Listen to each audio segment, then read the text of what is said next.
दोस्तों जरा सोचिए, अगर बीजेपी के अंदर ही महाभारत छिड़ जाए और विपक्ष उसी लड़ाई में किसी एक पक्ष का हथियार बन जाए तो तस्वीर कैसे होगी। जी हाँ, ये कोई लोकसभा या राज्यसभा चुनाव की कहानी नहीं, बल्कि दिल्ली के कॉन्स्टिट्यूशन क्लब का चुनाव है, जहां बीजेपी की अंदरूनी फूट, गुटबाजी और सत्ता संघर्ष सब कुछ खुलकर सामने आ गया। आज की ये कहानी बताएगी कि कैसे एक छोटे से क्लब का चुनाव देश की सबसे बड़ी पार्टी के भीतर छिपी दरारों को दुनिया के सामने ले आया। कहते हैं कि जब घर के अंदर ही फूट पड़ जाए तो फिर बाहर के हमलों की जरूरत नहीं रहती है, और यही नज़ारा इन दिनों भारतीय जनता पार्टी यानी बीजेपी में साफ नजर आ रहा है। आज की कहानी इतनी दिलचस्प और चौंकाने वाली है कि सुनते सुनते लगेगा मानो कोई बड़ी लोकसभा या राज्यसभा की लड़ाई चल रही हो, लेकिन ऐसा नहीं है। असल में ये जंग दिल्ली के कॉन्स्टिट्यूशन क्लब ऑफ इंडिया में लड़ी गई, जहां हुआ चुनाव सीधे सीधे बीजेपी के अंदरूनी युद्ध में बदल गया। अब सबसे पहले जान लेते हैं कि कॉन्स्टिट्यूशन क्लब आखिर है क्या। यह क्लब मूल रूप से संविधान सभा के सदस्यों के लिए बनाया गया था, और आज यह वर्तमान व पूर्व सांसदों का एक खास ठिकाना है, जहां वह बैठकर बातचीत करते हैं, मेलजोल बढ़ाते हैं और राजनीतिक रिश्ते निभाते हैं। यहाँ एडमिनिस्ट्रेटिव पोस्ट जैसे अध्यक्ष, उपाध्यक्ष और सचिव के लिए चुनाव होते हैं, लेकिन इस बार इस चुनाव ने ऐसा रूप ले लिया मानो कोई महाभारत का मैदान हो। चुनाव में दोनों ही उम्मीदवार बीजेपी से थे। एक तरफ थे पार्टी के वरिष्ठ नेता राजू प्रताप रूडी और दूसरी तरफ थे केंद्र सरकार के मंत्री अमित शाह।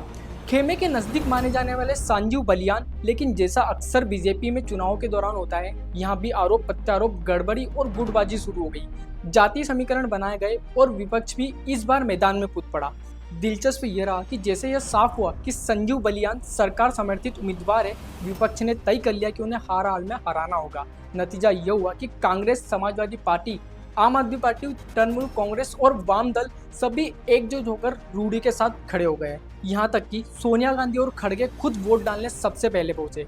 माहौल इतना गर्म हो गया कि यह चुनाव लोकसभा चुनाव जैसा लगा। इसके अलावा मुकाबला जातीय खेमेबाजी तक सीमित हो गया। जात बनाम राजपूत लोग भी रूडी के साथ एकजुट हो गए।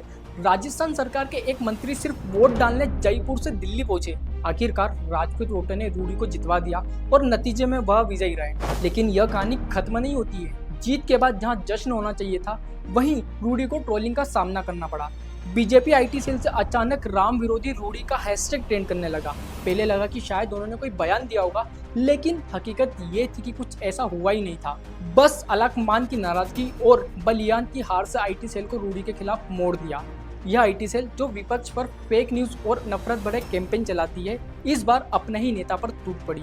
और जीत के बाद रूडी भी चुप नहीं रहे। एबीपी न्यूज को दिए इंटरव्यू में उन्होंने साफ कहा कि ये सब साजिश थी और कुछ लोग उन्हें हटाना चाहते थे। उन्होंने बताया कि बिना सरकारी मदद के उन्होंने क्लब में gym, swimming pool, cafe, restaurant और साना जैसी सुविधाएं विकसित कराई, लेकिन असली बम उन्होंने न्यूज लॉन्ड्री को दिए इंटरव्यू में फोड़ा, जहां उन्होंने निशिकांत दुबे पर सीधा हमला किया। रूडी ने कहा कि यह अफवाह थी कि अमित शाह बलियान का समर्थन कर रहे हैं, पूरी तरह से झूठ थी और यह झूठ फैलाया था अहंकारी निशिकांत दुबे ने। उनके मुताबिक दुबे खुद को सरकार से भी ऊपर मानते हैं और सांसद को कंट्रोल करते हैं। निशिकांत दुबे का विवादित इतिहास भी रूडी की बातों को मजबूत करता है। कभी कभी सुप्रीम कोर्ट पर युद्ध भड़काने का आरोप लगाते हैं, कभी चुनाव आयुक्त एसवाई कुरैशी पर आपत्तिजनक टिप्पणी करते हैं, कभी उनकी एमबीए की डिग्री पर सवाल उठते हैं, तो कभी देवघर एयरपोर्ट विवाद सामने आता है।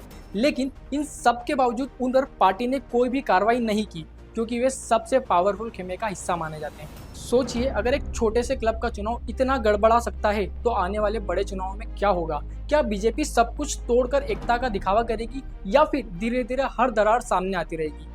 दोस्तों, आपको ये कहानी कैसी लगी? अगर वीडियो देखकर आप अंत तक पहुंचे तो लाइक और शेयर जरूर करिएगा।